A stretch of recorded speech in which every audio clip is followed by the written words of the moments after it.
Good morning, Elizabeth Moore here, and this week I'm really excited to be bringing to you a topic that I am super passionate about. After I shared my own journey about diastasis recti and how I was able to deal with my own symptoms, I've got a lot of great feedback and a lot of questions about it, and since it's a topic that I'm super passionate about, I wanted to jump on and just share little tidbits with you all week for what it is and what you can do about it as well. I know that it's a common condition, but it's not very often diagnosed. So that is why I'm very passionate about getting the word out there. So if you have anybody else that you think might benefit from this topic, please share these videos, share this information with them. So that we can get that word out there more, so that more people know that there is hope and there is a way to heal from this condition as well. So, first of all, what is diastasis recti? So, in the most basic form, we have two parallel bands of muscles that run down the length of our abdomen. When there is any increase in intra-abdominal pressure, so it's not exclusive to pregnancy, anything that causes an increase in intra-abdominal pressure, those muscles can separate. They can separate the whole length down, they can separate just at the bottom, at the top, anyways. So either way, those long muscles separate, and that connective tissue between the two bands of muscles stretches. Oftentimes in pregnancy, those muscles will return back together on their own within about 6 to 8 weeks postpartum, but sometimes they don't. So if that separation remains and that gap remains at about 8 weeks postpartum, chances are it's going to stay.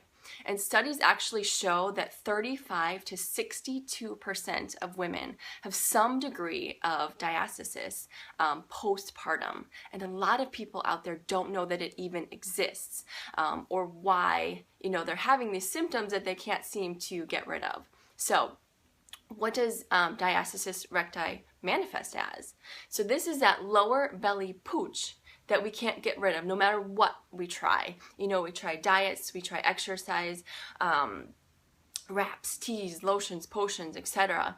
All these things that we think are working for other women, but they're not working for us. So why is that lower belly pooch? Why is that what it is? Well, think about it. Usually our abs are like this.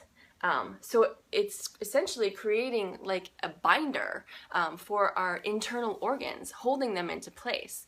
Now, when we have that separation or that gap, gravity kind of pulls those organs down because we don't have anything now holding them in place. All we have is that thin band of connective tissue between those two muscles, keeping our organs in place. So with gravity, our organs settle down and they pooch out in our lower belly, and especially when we do anything aggravating that increases that intra-abdominal pressure, we're pushing those organs down and outward. So you see how that can be like scary and problematic. All there is that thin band of connective tissue that's holding your organs in place where there's that separation. The other thing it manifests as is what I like to call the pee when you sneeze phenomenon, and I'm going to dig deeper into this during this series as well. But our core and our pelvic floor are so deeply interconnected. A lot of times we think that the pee when you sneeze phenomenon that happens after pregnancy, we like to joke about it. We think that it's normal, but it's really not normal for that to happen, and it's not just a result of the trauma from having a baby, to your pelvic floor. Women with C-sections as well can have it too, and it's the core, it's the relationship between the core being damaged and the pelvic floor. So when one of them isn't functioning properly, chances are the other one isn't either. And it can even manifest as back pain, because think about it. Our abs are like our own back brace. So when our abs are separated and not functioning well, our spine isn't supported as well either. So a lot of times people will have back pain with diastasis recti as well. So some of the risk factors, like what makes you more susceptible to having a separation, would be over the age of 35.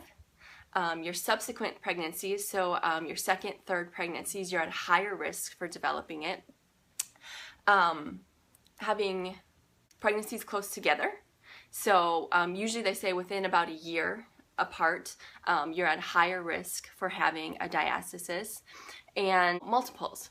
So if you're pregnant with twins or triplets, that could put you at a higher risk as well. So those are my tips for today. I hope that you're finding these helpful.